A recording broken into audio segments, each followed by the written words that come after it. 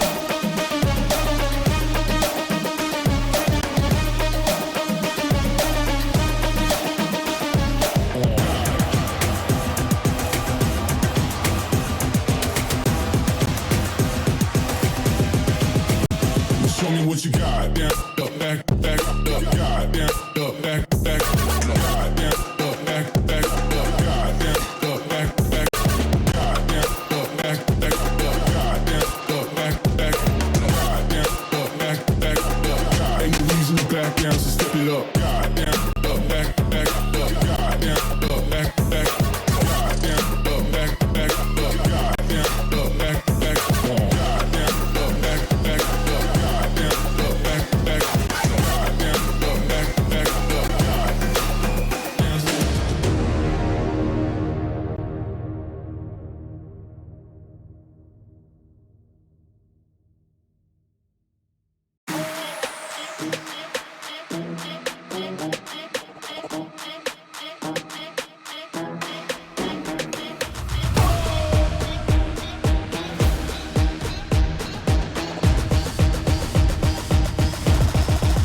Got the money in the bank.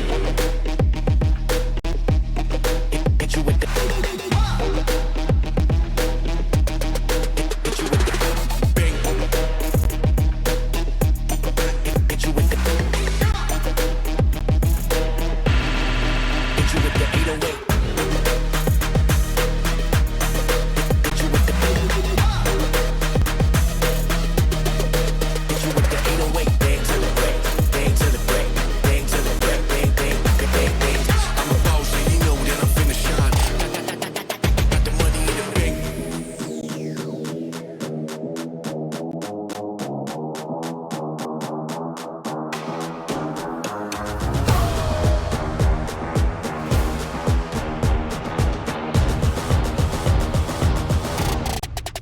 Got the money in the bank.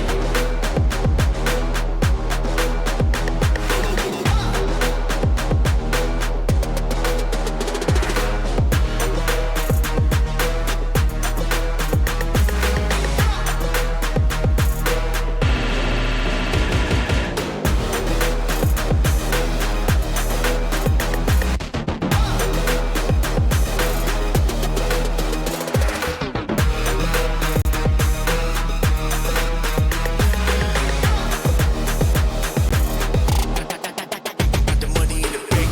Bank, bank, bank, bank, bank, bank, bank, bank, bank, bank, bank. Got the money in the bank. Hit you with the 808. Hit you with the hit you with the bank. Hit you with the hit you with the 808. Hit you with the hit you with the 808. Bang to the break, bang to the break, bang to the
me what you got. Back that up, back that up, back that up, back that up, back that up, back that up, back that up, back that up, back that up, back that up, back that up, back that up, back that up, back that up, back that up, back that up, back that up, back that up, back that up, back that up.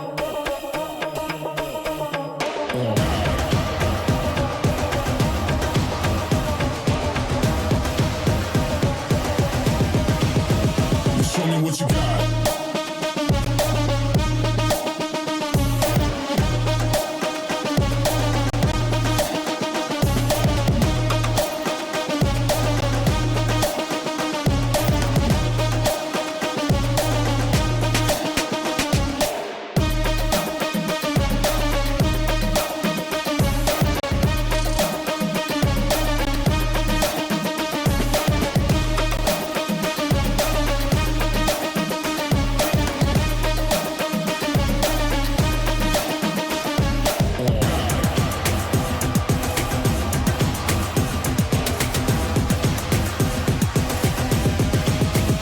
Show me what you got. Down, up, back, back, up, God, down, up, back, back, God, down, up, back, back, up, God, down, up, back, back, God, down, up, back, back, God, down, up, back, back, God, down, up, back, back, God. Ain't no reason to back down, so step it up. God, down, up, back, back, God, down, up, back, back, God, down, up, back, back, God, down, up, back, back, God, down, up, back,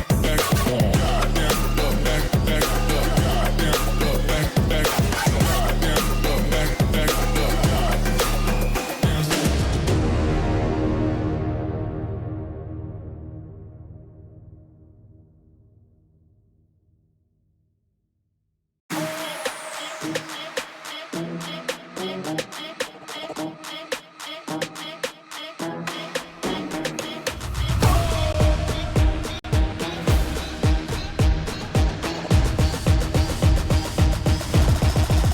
Got the money in the bank. Hit you with the.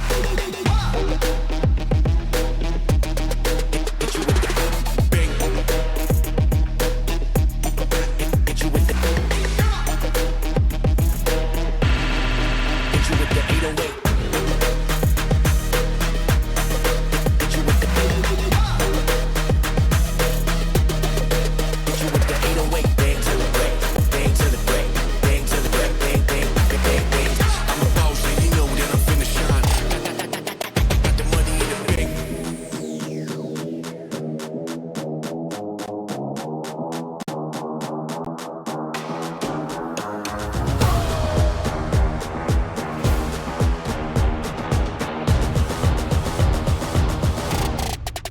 Got the money in the bank.